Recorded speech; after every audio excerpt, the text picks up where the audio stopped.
नाज़रीन, नए नए एंकर्स की नई नई बातें ये सब छोड़ें, असल खेल समझे। अमेरिकन मोला जट यानी कि डोनाल्ड ट्रंप जो आए दिन नई से नई धमकियां देता है, उसने धमकी दी थी मैं एक दिन में ईरान को खत्म कर सकता हूं। तो एब्सोल्युटली नॉट। एक जुमला, एक नजरिया, एक इनकलाब। अगर दुनिया वक्त पर जागती तो ये लाशें ना गिरती। ये जंग नहीं है, ये देर से लिए गए फैसलों की सजा है। कोई एंकर बैठकर कह रहा होता है कि मुज़ाकरात ऐसे होंगे, कोई दूसरा अपनी पेशन कोई कर रहा होता है कि जंग बस होने वाली है, कुछ कहता है रुक गई है, और जैसे ही हालात बदलते हैं नया बयान आता है, वही लोग एक नया बयानिया ले आते हैं। यही मीडिया का खेल है, यही वो ड्रामा है जिसमें हमें उलझा कर रखा जाता है। लेकिन आपने ये सब छोड़ना है और असल हकीकत को समझना है कि दुनिया में असल में हो क्या रहा है। असल कहानी वहां से शुरू होती है जब डोनाल्ड ट्रंप ने फॉक्स न्यूज को इंटरव्यू में कहा कि एक धमाका खेज बयान दिया था, मैं एक दिन में ईरान को खत्म कर सकता हूँ।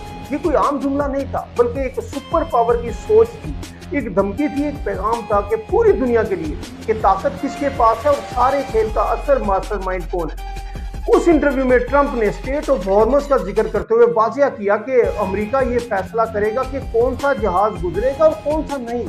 यानी दुनिया की मईशत की शाहरग पर कंट्रोल हासिल करने की बात की गई, और यही वो पॉइंट था जहां से असल तनाज़ा जन्म लिया, क्योंकि ईरान ने उसके जवाब में झुकने से इनकार किया और वही कहा जो 5 साल पहले इमरान खान ने कहा था, यानी एब्सोल्युटली नॉट।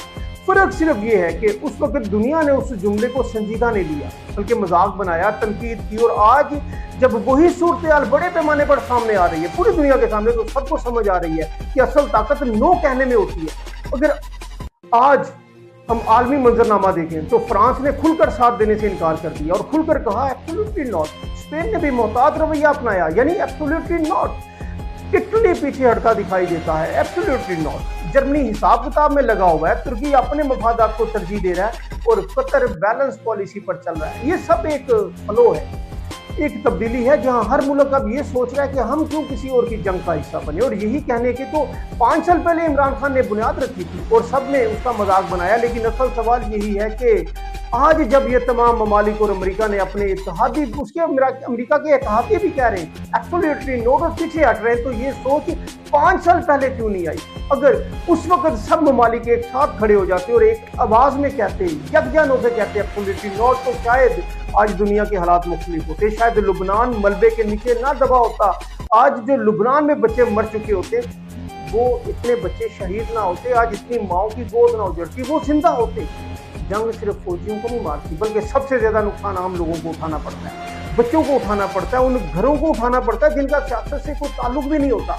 आज ईरान के लोग अपने घरों से निकल रहे हैं, शहीद बच्चों के बस्ते उठाए हुए, ख्वाब समेटे हुए जहाजों में बैठकर हिजरत कर रहे हैं। ये वही लोग हैं जो कल तक अपनी जमीन पर सुकून से जिंदगी गुजार रहे थे, लेकिन अब वो बेघर हो चुके। और ये सब इसलिए हुआ क्योंकि दुनिया ने वक्त पर फैसला नहीं किया, दुनिया ने वक्त पर नो नहीं कहा।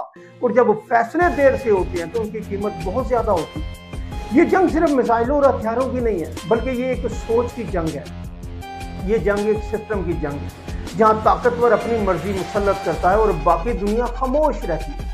और जब खामोशी टूटती है तो बहुत देर हो चुकी होती है, तब शहर जल चुके होते हैं, तब लाशें गिर चुकी होती हैं, तब चीखें फिजा में गूंज रही होती हैं, और फिर हम सबको एहसास होता है कि हमने देर कर दी। उसी लम्हे हम पाकिस्तानियों को फैज़ अहमद फैज़ का वो शेर याद आता है कि मैं अक्सर देर कर देता हूँ। और यही हकीकत है, यही हमारी तारीफ है। हम हमेशा देर कर देते हैं, हम हमेशा उस वक्त जागते हैं जब सब कुछ खत्म हो चुका होता है, जब नुकसान हो चुका होता है, जब वापसी का कोई रास्ता नहीं बचता। अब भी वक्त है कि हम हकीकत को समझें, एंकर्स के ड्रामों से बाहर निकलें, जो से नए नए तजजिए, असल खेल को देखें और ये फैसला करें कि हम किसी और की जंग का हिस्सा नहीं बनेंगे। हम अपनी ज़मीन को खून से नहीं रंगने देंगे, क्योंकि अगर इस बार भी हमने देर कर दी तो याद रखें अगली बार शायद हमारे पास पछताने के लिए भी कुछ नहीं बचे। अपने दोस्तों का, अपनी फैमिली का बहुत ख्याल रखिएगा, अपने अपने अजीज का भी। नाज़रीन सॉरी, जिन दोस्तों ने हमारा चैनल अभी तक सब्सक्राइब नहीं किया, चैनल को सब्सक्राइब करें। ये आपका अपना चैनल है, आपकी अपनी आवाज़ है। अगर वीडियो अच्छी लगी तो इसे लाइक और शेयर लाजमी कीजिए, कमेंट्स में अपनी राय लाजमी दीजिएगा। अल्लाह।